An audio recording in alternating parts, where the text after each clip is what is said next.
Hello students, myself engineer Harman Shaikh हूँ और ये आपका आरएसी का लेक्चर है। आरएसी में आज हम बात करेंगे चैप्टर नंबर 5 के बारे में। जैसे हमने पहले चैप्टर पढ़ा है वेपर कंप्रेशन सिस्टम, और इसी तरह आज का हमारा जो चैप्टर है वो है वेपर अब्जॉर्बेशन सिस्टम, जिसमें हम स्टडी करेंगे भी जो हमारे एवेपोरेटर में हम हीट को अब्जॉर्व करेंगे। ठीक है, उसके बाद उस लेटेंट हीट को हमने कैसे अब्जॉर्व करना है with the help of secondary absorbent. तो उसी लिए आज हमारे पास टॉपिक है, फर्स्ट है इंट्रोडक्शन, सेकंड है प्रिंसिपल और थर्ड है NH3 absorption system, ammonia absorption system. तो हम स्टार्ट करते हैं इंट्रोडक्शन के साथ। The vapour absorption refrigeration system is one of the oldest, simplest and economical method to produce refrigerating effect. जो वेपर अब्जॉर्बेशन सिस्टम है वो सिंपलेस्ट है और सबसे ओल्डेस्ट मेथड है टू प्रोड्यूस रेफ्रिजरेंट इफेक्ट। किसी भी हमारे रेफ्रिजरेटर में ये एक ओल्डेस्ट प्रोसेस है। The system of refrigeration is used in both the domestic and in large scale air conditioning installation. और इस सिस्टम को हम अपने घर में और किसी इंडस्ट्री में किसी बड़े स्केल पर दोनों जगह पर यूज़ कर सकते हैं। The refrigerant commonly used in a vapour absorption system is ammonia. और जो रेफ्रिजरेंट हमने यूज़ करना है इसमें वो है ammonia, NH3। The system use heat energy instead of mechanical energy. और इस सिस्टम में हमने हीट एनर्जी का यूज़ करना है किसकी जगह पे? मैकेनिकल एनर्जी की जगह पे। जैसे आप आगे पढ़ोगे इसमें क्या है भी, जैसे हमने कंप्रेसर को रिप्लेस कर दिया, इसमें कंप्रेसर की जगह हमने एक वाटर टैंक ले लिया या कोई और अब्जॉर्बेंट ले लिया जिसको हमने एनर्जी छोड़नी है। जैसे हम आगे स्टडी करते हैं, in the vapour absorption system the compressor is replaced by an absorber. तो इसमें हमने कंप्रेसर को हटा दिया। तो कंप्रेसर में क्या होता था? Mechanical work. तो कंप्रेसर को हटाने से हमने यूज़ किसका किया है? एक अब्जॉर्बेंट का, a pump, a generator and a pressure reducing valve. एक पंप है हमारे पास, एक जनरेटर है और एक प्रेशर रिड्यूसिंग वाल्व है। These components in vapour absorption system performance the same function as that of compressor in the vapour compression system. जो फंक्शन परफॉर्म करना है हमारे जनरेटर ने, पंप ने और प्रेशर रिड्यूसिंग वाल्व ने और अब्जॉर्बेंट ने, वो सेम है जो काम कंप्रेसर में वेपर कंप्रेशन सिस्टम में कंप्रेसर करता था।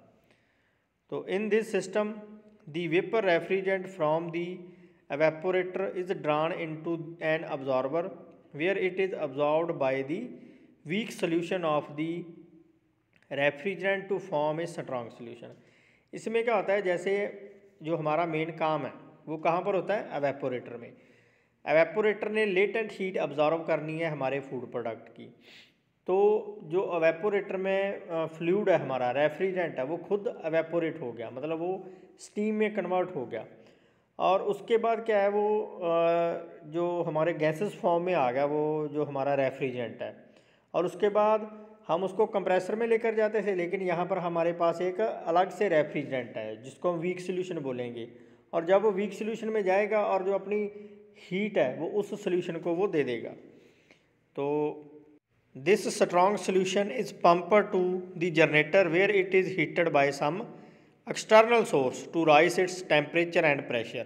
और जो वो स्ट्रॉन्ग सोल्यूशन है एवेपोरेटर में उसको हम ले आए पंप और जनरेटर के थ्रू, पंप में ले आए जिसमें हमने उसको हीट एनर्जी दे दी। During the heating process the vapour refrigerant enters the condenser where it is liquidified. और उसके बाद वो कहाँ चला गया? कंडेंसर में। This liquid refrigerant then flow into the evaporator and thus the cycle is complete. और उसी तरह हमारा जो वेपर अब्जॉर्बेशन सिस्टम का साइकिल है वो कंप्लीट हो जाएगा। फ़र्क कोई ज़्यादा नहीं है वेपर कंप्रेशन में और वेपर अब्जॉर्बेंट में। हमारा एवेपोरेटर, कंप्रेसर, कंडेंसर और थ्रॉटल वाल्व वो पार्ट है हमारे वेपर कंप्रेशन सिस्टम के। और वेपर अब्जॉर्बेशन सिस्टम में हमारे पास है एवेपोरेटर है और आगे हमारा जो एक अब्जॉर्बेंट है, उसके बाद हमारे पास कंडेंसर और थ्रॉटल वाल्व है। सिर्फ हमने कंप्रेसर को रिप्लेस किया है।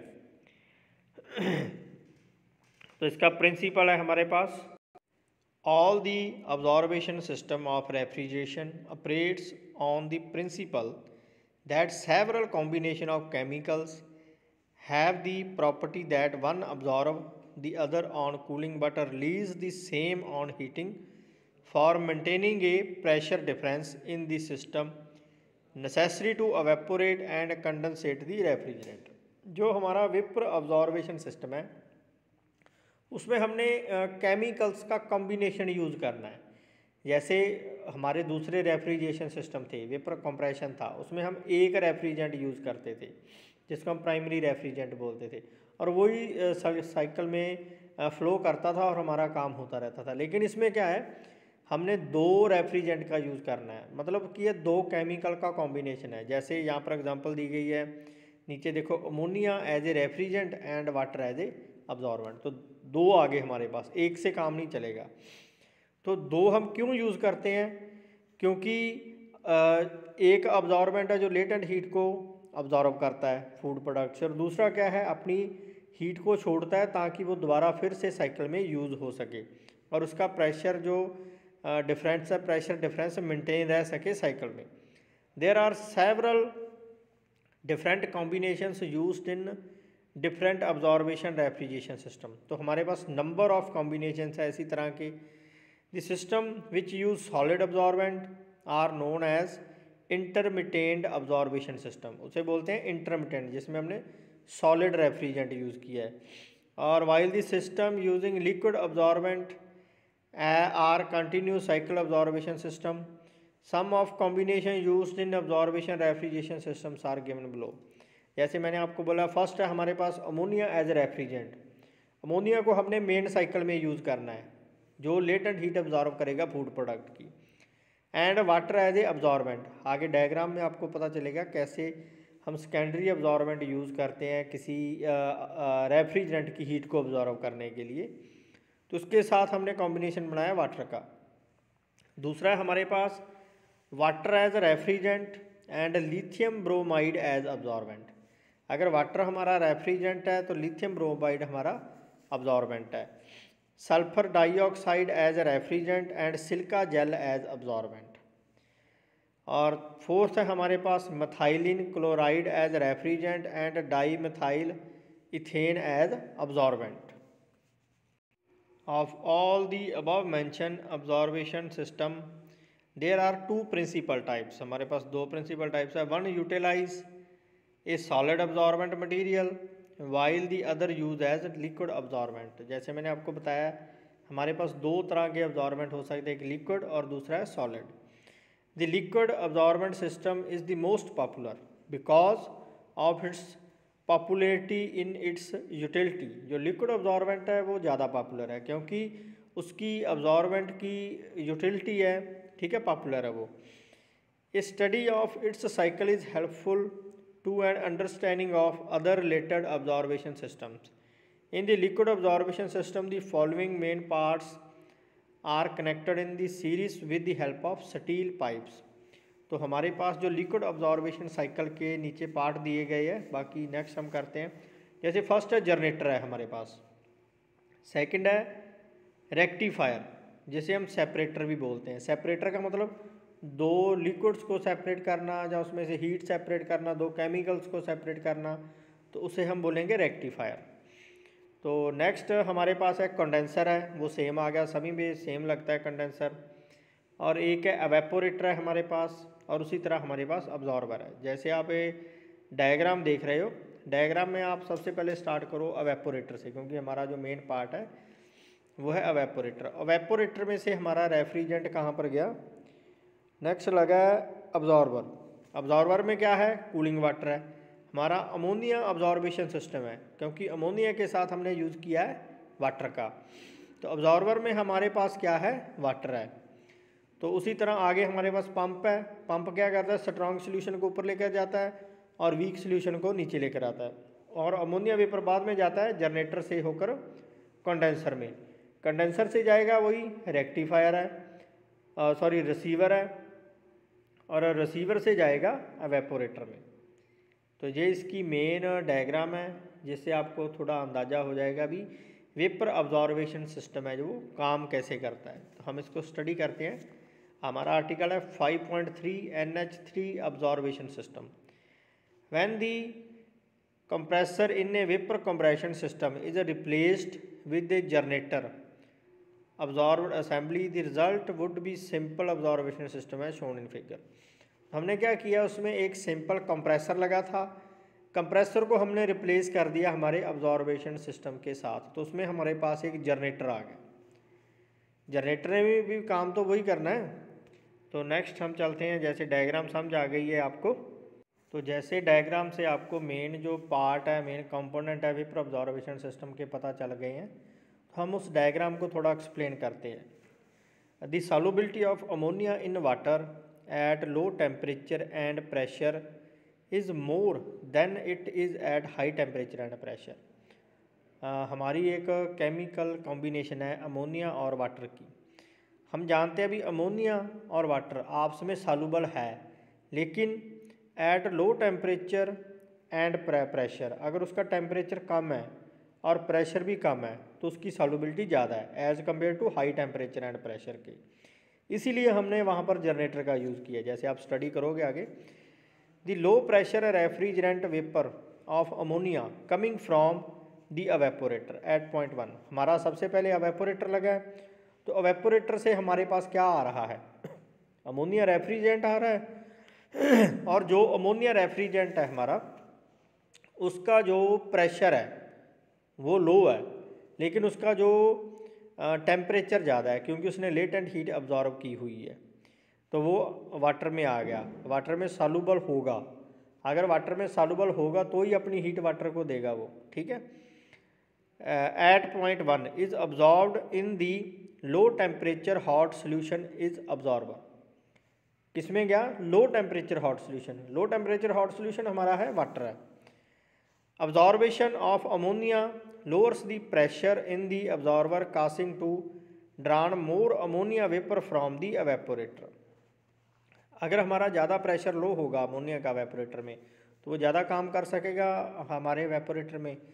इसीलिए जो लो प्रेशर अमोनिया हमारा रेफ्रिजरेंट वाटर में आएगा तो वो उसमें सॉल्युबल होता रहेगा। तो cooling arrangement usually water cooling, तो हमने वाटर का यूज़ किया, कॉम्बिनेशन बनाया उसके साथ। Is employed in absorber to remove heat of solution which is necessary to increase the absorption capacity of water. The solution in absorber called strong solution is pumped to generator. और जो हमारा absorber में solution अभी बन गया, high temperature, low pressure ammonia और heated water और low pressure water, water का प्रेशर कम है उसमें, ठीक है। Where it is heated by some external source such as gas और स्टीम। हमने लाइन पढ़ी है, ध्यान से पढ़ो। The solution in absorber called strong solution is pumped to generator. हमने उसको जनरेटर में जाने दिया, जनरेटर का हमने यूज़ किया। Where it is heated by some external source such as gas और स्टीम। तो जनरेटर का मेन काम क्या है, जनरेट करना। किस चीज़ को, हीट को जनरेट किया। किसके साथ, एक्सटर्नल सोर्स है हमारे पास, गैस और स्टीम है। Due to reduce solubility of ammonia and water. हम जानते हैं, हमने फर्स्ट में लाइन पढ़ी थी, अमोनिया वाटर में सॉल्युबल तभी है अगर उसका टेम्परेचर लो है और प्रेशर लो है। लेकिन जनरेटर में हमने क्या किया, उस सोल्यूशन को स्ट्रॉन्ग सोल्यूशन बना दिया। हमने जनरेटर में वाटर के सोल्यूशन को और अमोनिया के सोल्यूशन को हाई टेम्परेचर दे दिया और उसका प्रेशर इंक्रीज़ कर दिया। जैसे जैसे उसका टेम्परेचर बढ़ा और प्रेशर बढ़ा तो उसकी सॉल्युबिलिटी कम होती गई, ठीक है।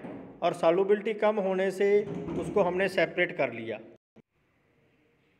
तो due to reduced solubility of ammonia in water at high temperature and pressure, the vapor is removed from the solution, leaving behind the weak solution in the generator which flow back to the absorber। और जो हमारा ammonia है वो हमने separate कर लिया और वो चला गया कंडेंसर की तरफ, और जो हमारे पार्टी का रह गए वाटर के उसको हम वीक सोल्यूशन बोलेंगे, और वो वीक सोल्यूशन हमारा फिर अगेन अब्जॉर्बर में आ गया। Thus, from the generator point to the refrigerant vapor passes to the condenser and convert into the liquid refrigerant। और कंडेंसर ने अपना काम कर दिया, उस हाई टेम्परेचर अमोनिया को जो स्टीम में कन्वर्ट हो चुका है उसे कंडेंस कर दिया, और कंडेंस होने से वो अगेन वाटर मतलब लिक्विड में कन्वर्ट हो गया, और लिक्विड रेफ्रिजरेंट को हमने अगेन यूज़ किया और हमारा साइकिल कंप्लीट होगा। This high pressure liquid ammonia is either store in the receiver और directly passed to the throttle valve at point 3 to the evaporator where its absorb heat and produce cold. और उसके बाद वो receiver में आ गई, और receiver से हमें पता है रिसीवर का क्या काम है, उसको रिसीव करना और थ्रॉटल करना, मतलब जितनी रिक्वायरमेंट है एवेपोरेटर की उतनी ही अमोनिया और हमारा रेफ्रिजरेंट उसको आगे भेजना एवेपोरेटर में। तो इसी तरह हमारा जो साइकिल कंप्लीट हो जाएगा। तो नेक्स्ट हमारे पास है प्रैक्टिकल और एक्चुअल वेपर ऑब्जॉर्वेशन सिस्टम।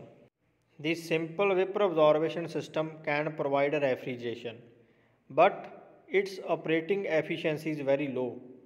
हम जानते हैं जो हमारा सिंपल वेपर ऑब्जॉर्वेशन सिस्टम है वो एक बढ़िया काम करता है, रेफ्रिजरेशन हो जाती है, लेकिन उसकी जो ऑपरेटिंग एफिशिएंसी है वो लो है। हमने क्या करना है, उसकी एफिशिएंसी को बढ़ाना है। To make the system more practical and to improve the performance and working of the plant, the additional components like heat exchanger, an analyzer and a rectifier are fitted in the system। तो हमने 3 component का use किया उसकी efficiency को बढ़ाने के लिए, heat exchanger का, एनालाइजर का और एक रेक्टिफायर। सबसे पहले हमारे पास है हीट एक्सचेंजर। सबसे पहले हमने हीट एक्सचेंजर का यूज़ किया। हीट एक्सचेंजर लगा कहाँ पर है हम देखते हैं। A heat exchanger is locate between the absorber and generator. अगर डायग्राम आपके ध्यान में है तो आप समझ सकते हो, नहीं तो दोबारा डायग्राम को देखो। हीट एक्सचेंजर कहाँ पर लगा है, ऑब्जॉर्वर और जनरेटर के बीच में हीट एक्सचेंजर लगा है। The strong solution pumped from the absorber to generator must be heated and weak solution from the generator to the absorber must be cooled. तो 2 काम हो रहे हैं। एक तो हीट एक्सचेंजर ने जो हमारा स्ट्रॉन्ग सोल्यूशन जा रहा है उसको हीट कर रहा है वो, ठीक है, उसको हाई हीट दे रहा है ताकि जो बाहर से एक्सिलरी सोर्स है हमारा, गैस है, स्टीम है, वहाँ से हमें कम हीट लेनी पड़े, ठीक है। और दूसरा काम है हीट एक्सचेंजर का काम है भी जो वीक सोल्यूशन ऑब्जॉर्वर में दोबारा आ रहा है, ठीक है, अगेन आ रहा है, उसकी हीट को निकाल रहा है ताकि उसका और टेम्परेचर लो हो सके, ठीक है। तो therefore heat exchanger consequently reduce the cost of heating the generator and cooling the observer. उसके बाद सेकंड कंपोनेंट है हमारे पास एनालाइज़र। सबसे पहले हम एनालाइज़र देखते हैं, डायग्राम में लगा कहाँ पर है। ये देखो जनरेटर के ऊपर 3 लाइनें खींची हुई है और यहाँ पर लिखा है एनालाइज़र। ये प्लेट्स होती हैं, ठीक है, प्लेट्स लगी हैं हमारे पास जैसे हम स्टडी करते हैं। It consist of series of trays, plate बोल लो, ट्रे बोल लो, mounted above the generator, generator के ऊपर लगी हैं। Its function is to remove some of unwatered water particles associated with ammonia vapour going to the condenser. इसका main काम है जो अनवाटर्ड वाटर पार्टिकल अमोनिया में रह गए, क्योंकि अमोनिया और वाटर को हमने मिक्स किया, जनरेटर ने उसको सेपरेट कर दिया है यहाँ पर, क्योंकि उसका लो टेम्परेचर लो प्रेशर हो गया, ऑटोमेटिक सेपरेट हो गया, लेकिन फिर भी कुछ पार्टिकल वाटर के अमोनिया में चले जाते हैं। तो एनालाइजर ने वहाँ पर काम करना, उसने क्या करना, उस वाटर पार्टिकल को रिमूव करना है। If these water vapours are permitted to enter the condenser, those may enter the expansion valve where they will freeze and choke the pipeline. जो हमारा कंडेंसर है उसके ऊपर तो कोई इफेक्ट नहीं पड़ेगा अगर वाटर पार्टिकल चले भी जाएंगे, लेकिन इफेक्ट कहाँ पर पड़ना है, एक्सपेंशन वाल्व में, थ्रॉटल वाल्व में। उसने वाटर पार्टिकल ने उसको चोक कर देना है अगर अमोनिया में चले गए। तो उससे बचने के लिए हमने एक एनालाइजर का यूज़ किया है। तो नेक्स्ट है हमारे पास रेक्टिफायर। नेक्स्ट हमारे पास लगा है rectifier. A rectifier is a water cooled heat exchanger. Rectifier क्या है, जो पानी को ठंडा करे, वाटर कूल्ड हीट एक्सचेंजर है जिसमें वाटर की हेल्प से हम कूलिंग प्रोड्यूस करते हैं। Where final elimination of water vapour occurs along with some ammonia and sent back to the generator. The net refrigerant effect of such a system is the heat exerted in the evaporator. The total energy supply for operating the system is sum of work done by liquid pump and the heat supplied in the generator. तो जो हमारे पास इसकी coefficient of performance आएगी उसमें जो total work done हमने देना है वो है लिक्विड पंप का और हमारी हीट सप्लाई हमने की है जनरेटर का। तो जो कंपोनेंट हमने लगाए उसको भी वर्क डन को उसको भी इसमें ऐड किया जाएगा। तो कोफिशिएंट ऑफ परफॉर्मेंस हमारे पास आ गई heat exerted from the evaporator. Evaporator में से कितनी हीट हम लेटेंट हीट को रिमूव कर रहे हैं अपने फूड प्रोडक्ट से upon work done by pump plus heat supplied in generator. और जो टोटल कंपोनेंट चाहे हमने एनालाइजर का यूज़ किया है, चाहे हीट एक्सचेंजर है, चाहे हमारा पंप है, जो टोटल वर्क डन उन कंपोनेंट्स को चलाने के लिए हमने किया है वो टोटल वर्क डन इसमें आएगा। तो उसकी कोफिशिएंट ऑफ परफॉर्मेंस को अफेक्ट करेगा वो। तो thanks to all of you, thank you.